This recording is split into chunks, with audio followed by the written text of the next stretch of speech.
Hello student, मैं Nardev Swami, lecturer mathematics from government women's polytechnic college Bharatpur.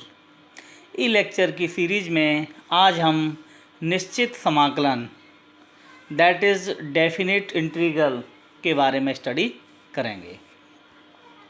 अभी तक इससे पहले वाले लेक्चर्स में हमने अनिश्चित समाकलन इनडेफिनिट इंटीग्रल और आज हम पढ़ेंगे निश्चित। तो अनिश्चित और निश्चित समाकलन में यह डिफरेंट होता है कि निश्चित समाकलन में लिमिट होती हैं और अनिश्चित में कोई लिमिट नहीं। जैसे ऊपर एक अनिश्चित समाकलन को हम इस तरह से डिनोट करते हैं f(x) dx इंटीग्रेशन, और निश्चित में इंटीग्रेशन और उसकी लोअर लिमिट और अपर लिमिट दी होंगी।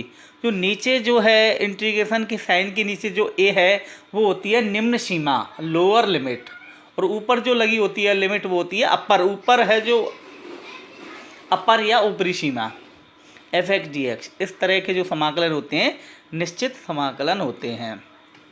निश्चित समाकलन को हम कैसे करते हैं, तो एक हम एग्जाम्पल्स लेते हैं और एग्जाम्पल्स के ज़रिए समझते हैं। एक क्वेश्चन है I बराबर 0 to 1 x² dx, इसकी वैल्यू हमें निकालनी है। और यह क्वेश्चन 2016 में 1 नंबर में आया हुआ क्वेश्चन है।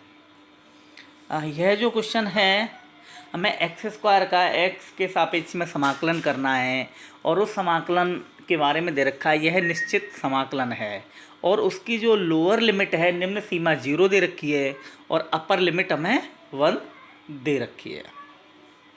तरीका हम वही लगाएंगे जो हमने अनिश्चित समाकलनों को सॉल्व करते समय जो तरीके काम में लिए हैं वही लगाएंगे। केवल इसमें हम एक लिमिट लगाना नई चीज़ सीखेंगे। तो I बराबर x² का समाकलन हम जानते हैं x के सापेक्ष में x³/3 ये हो जाएगा। अब हम क्या करते हैं, इसको हम बंद कर देते हैं ब्रैकेट में, और इसमें नीचे लिमिट लगा देते हैं 0, ऊपर लगा देते हैं 1।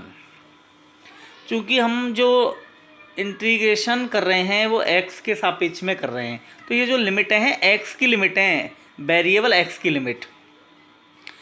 ऊपरी सीमा है 1, इसीलिए इसको ऊपर लगा देते हैं, और निम्न सीमा है 0, नीचे लगा देते हैं। अब हम क्या करेंगे, हम 1/3 को बाहर ले लेते हैं, क्योंकि ये लिमिट है ही हमारी x की वेरिएबल की। तो x³ और के ऊपर हमने लिमिट लगा दी 0 to 1। और यदि हम नहीं लेते, यदि हम 1/3 को बाहर भी नहीं लेते तब भी कोई फ़र्क नहीं पड़ता। आप कांस्टेंट को बाहर लेना चाहो ले सकते हो, अदरवाइज़ अंदर ही रहने दो। तो 1/3 बाहर ले लिया हमने, x³ और उसके ऊपर लिमिट लगा दी 1 ऊपर की लिमिट और 0 नीचे की लिमिट। अब हम लिमिट को कैसे यहाँ सॉल्व करते हैं इंटीग्रेशन में। I बराबर 1/3। तो देखो हमारे पास ऊपरी सीमा दे रखी है 1, तो सबसे पहले हम x की जगह पर 1 रख देंगे, तो ये हो जाएगा 1 का होल क्यूब। फिर हम माइनस का साइन लगाएंगे अपनी तरफ से, और फिर हम x जो हमारा इंटीग्रल आया उसमें जहाँ जहाँ x है वहाँ पे 0 रख देंगे। इस तरह से अपना हो जाएगा 1/3 1 का होल क्यूब माइनस 0 का होल क्यूब। मैं दोबारा बता देता हूँ, अपनी जो 1/3 x³ पे 0 to 1 लिमिट है, तो 1/3। सबसे पहले हम ऊपर की लिमिट लगाते हैं, तो जहाँ पे भी x है ऊपर की लिमिट का मान x की जगह पे रख दो। तो हमने x की जगह पे 1 रख दिया, 1 का होल क्यूब, माइनस का चिन्ह लगा दिया।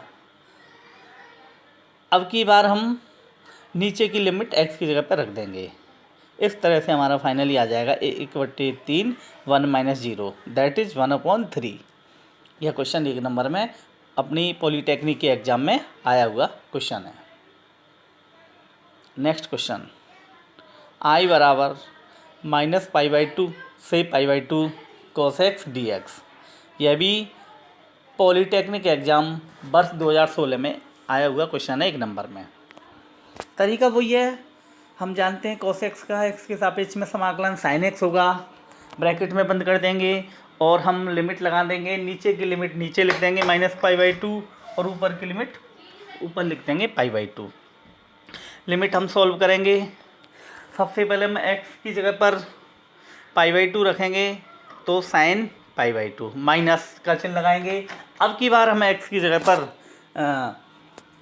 नीचे की लिमिट अर्थात -π/2, तो ये हो जाएगा साइन -π/2। हम सॉल्व करेंगे साइन π/2। अब कि हम एक फॉर्मूला जानते हैं, साइन माइनस थीटा बराबर माइनस साइन थीटा होता है, इसीलिए साइन -π/2 हो जाएगा माइनस साइन π/2, और माइनस पहले से ये तो माइनस इंटू माइनस प्लस हो जाएगा, प्लस साइन π/2। सॉल्व कर लेते हैं। साइन π/2 की वैल्यू होती है 1, तो 1 + 1 दैट इज अपना आंसर आएगा 2। इस तरह से कोई भी अपना फाइनाइट इंटीग्रल दे रखा हो, डेफिनेट इंटीग्रल, उसको हम समाकलन के लिए तो जो हमने अब तक विधियाँ पढ़ी है उन्हीं को काम में ले सकते हैं, और केवल हम upper limit minus lower limit रखकर सॉल्व कर सकते हैं।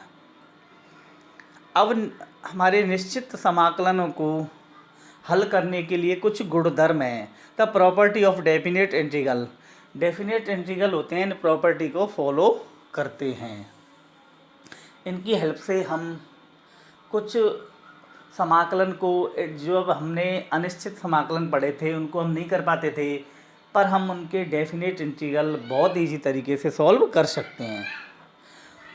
आप इनको एक बार प्रॉपर्टी को पढ़ना। सबसे ज़्यादा इम्पोर्टेंट जो प्रॉपर्टी है फोर्थ प्रॉपर्टी, जो हमारे मैं कुछ क्वेश्चन बताऊंगा उसमें काम आएगी। a/b f(x) dx बराबर a/b।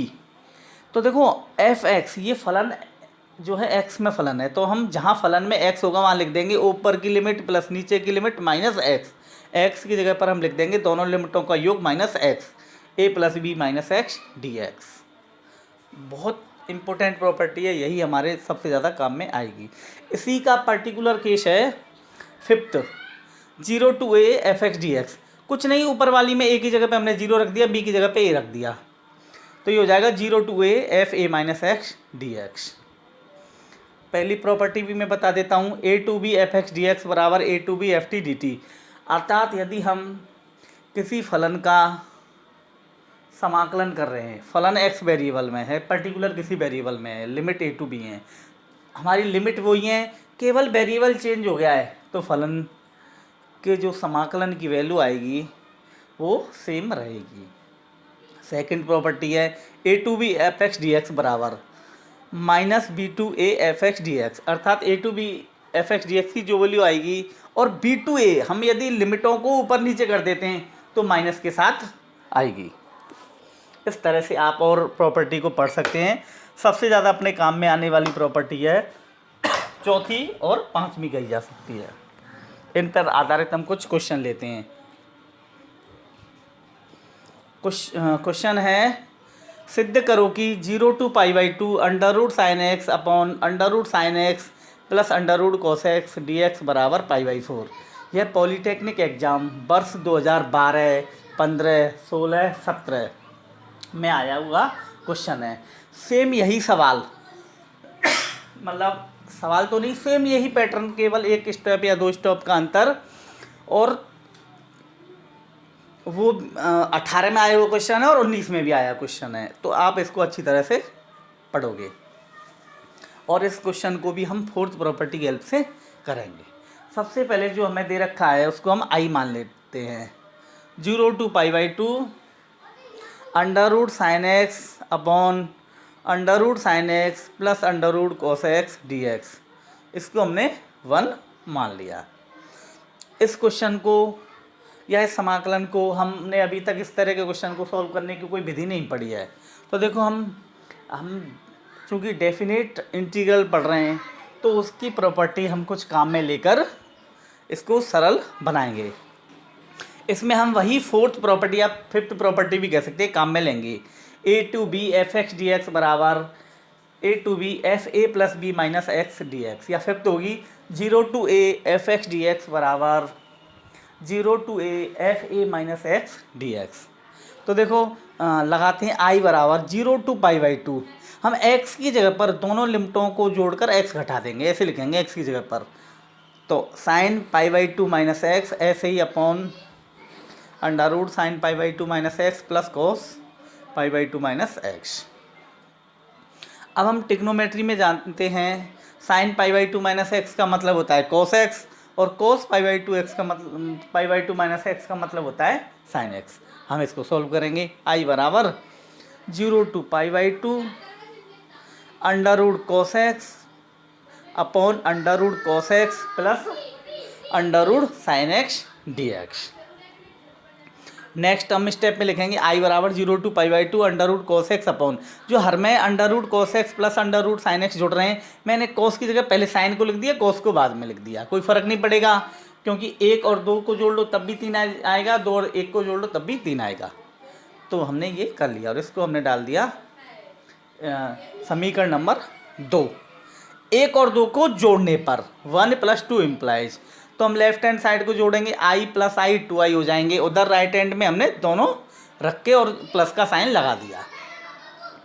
नेक्स्ट एंड इस पेज की लास्ट स्टेप 2i बराबर 0 टू पाई बाई टू, हमने इन दोनों को एक ही समाकलन के अंदर ले लिया क्योंकि दोनों की लिमिट सेम है और x के सापेक्ष में समाकलन कर रहे हैं।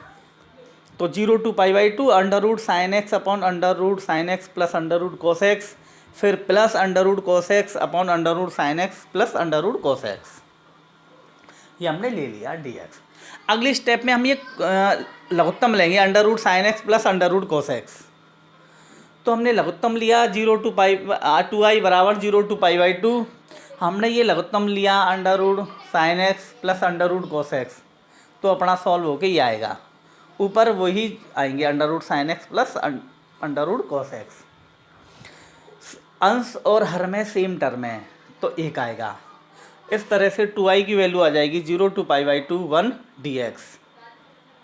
इस तरह से हम जानते हैं 1 का x के सापेक्ष में समाकलन होता है x, और ऊपर की लिमिट लगा दो पाई बाई टू, नीचे की 0। 2i बराबर, अब हम इस लिमिट को सॉल्व कर लेते हैं। हम जानते हैं चूँकि x की लिमिट है, x के सापेक्ष समाकलन किया है इसीलिए अब हम लगाएंगे। तो x की जगह पर सबसे पहले हम रखेंगे पाई बाई टू, माइनस का चिन्ह लगाएंगे, फिर हम लोअर लिमिट 0 रख देंगे। इस तरह से 2i बराबर आएगा पाई बाई टू। चूँकि हमें वैल्यू निकालनी है i की, क्योंकि हमने क्वेश्चन को i माना था, इसीलिए 2 का भाग लगा देंगे, i बराबर पाई बाई टू बट्टे 4 आ जाएगा। इस तरह से हमारे यही हमें सिद्ध करने के लिए बोला था कि सिद्ध करो कि 0 to pi by two under root sine x बटे under root sine x plus under root cos x d x बराबर पाई बाई 4। इस तरह से इस क्वेश्चन को हमें सॉल्व करना था with the help of fourth property. Same इसी जैसा एक क्वेश्चन है, सिमिलरली मैंने लिखा है आई बराबर 0 to pi by two sine x upon sine x plus cos x d x. इसको हमें सॉल्व करना है, 2019 में आया है, तो इसका भी आंसर पाई बाई 4 आएगा। सेम यही स्टेप आएंगे, केवल अंडर रूट नहीं है। ऊपर जो क्वेश्चन दे रखा है और नीचे वाले क्वेश्चन सेम है, और नहीं है तो मैं नेक्स्ट क्वेश्चन बता रहा हूँ वो इसके जैसा है सेम, और सारे क्वेश्चन एक ही तरीके के हैं। ये 2018 में है नेक्स्ट क्वेश्चन, इसकी भी वैल्यू पाई बाई 4 ही आएगी। क्वेश्चन है 0 to pi by two 1 upon 1 प्लस 10x dx का मान ज्ञात करो। तो हम इसको भी with the help of fourth property करेंगे। तो मैं क्वेश्चन को मैंने i मान लिया, जो हमें इंटीग्रेशन पूछा उसको हमने सबसे पहले i मान लिया, माना i बराबर 0 to pi by two 1 upon 1 प्लस 10x dx। अब हमने क्या किया, i बराबर 1 अपॉन 1 प्लस 10 को साइन बटे कॉस कर दिया बराबर, फिर हमने नीचे ही कॉस लघुत्तम ले लिया, तो ये हो जाएगा 1 upon cos x plus sine x upon cos x. फिर हम 1 में इस टर्म का डिवाइड करेंगे तो कॉस एक्स तो ऊपर पहुंच जाएगा। इस तरह से i बराबर 0 to pi by two cos x upon sine x plus cos x d x. इसको हम मान लेंगे 1। अब ये क्वेश्चन सेम इसी जैसा हो गया जो मैंने लिखा है, सिमिलरली i बराबर 0 to pi by two sine x upon sine x plus cos x. वहाँ पे ऊपर कॉस है, इसमें साइन है, कुछ फर्क नहीं पड़ेगा, इसी सवाल की तरीके से है ये। सेम हम इसमें जो मैंने अभी सॉल्व करके क्वेश्चन बताया था उसी तरह से ये होगा। इसमें हम फोर्थ प्रॉपर्टी लगाएंगे, तो ये हो जाएगा x की जगह पर pi by two minus x आ जाएगा, i बराबर 0 to π/2 cos π/2 minus x upon sine π/2 minus x plus cos π/2 minus x. चूँकि हम जानते हैं साइन π/2 माइनस थीटा होता है कॉस थीटा और cos π/2 माइनस थीटा होता है साइन थीटा। तो इस तरह से अपनी टर्म आएगी आई बराबर 0 to π/2 sine x upon cos x plus sine x, या फिर ऐसे कर सकते हैं आई बराबर 0 से π/2 sine x upon sine x plus cos x. इसको हमने 2 डाल दिया एक व 2 को जोड़ने पर, तो लेफ्ट हैंड में तो 2i बराबर। अब हम देखो हमने इससे पहले जो अंडर रूट वाला क्वेश्चन था उसमें 2-3 स्टेप समझाने में लिए थे। आप डायरेक्ट ऐसे भी लिख सकते हो, इनको डायरेक्ट भी जोड़ सकते हो। 0 to π/2 जो हर में है वही अंश में आएगा जोड़ने पर, तो ये आ जाएगा sign x plus cos x upon sine x plus cos x. आप डायरेक्ट ये स्टेप भी लिख सकते हो यदि आपके समझ में आ गया है तो। समान पद में समान पद से भाग देंगे तो 1 आ जाएगा। तो 2i बराबर 0 to π/2 1 dx। 1 का x के सापेक्ष में समाकलन हो जाएगा x, लिमिट लग जाएंगी 0 और π/2। फिर हम इनको सॉल्व कर लेंगे। सबसे पहले x की जगह पर अपर लिमिट लिखेंगे माइनस का चिन्ह, फिर हम लोअर लिमिट लिखेंगे -0। इस तरह से 2i की वैल्यू आ गई π/2। इस तरह से हमें i की वैल्यू आ जाएगी π/4।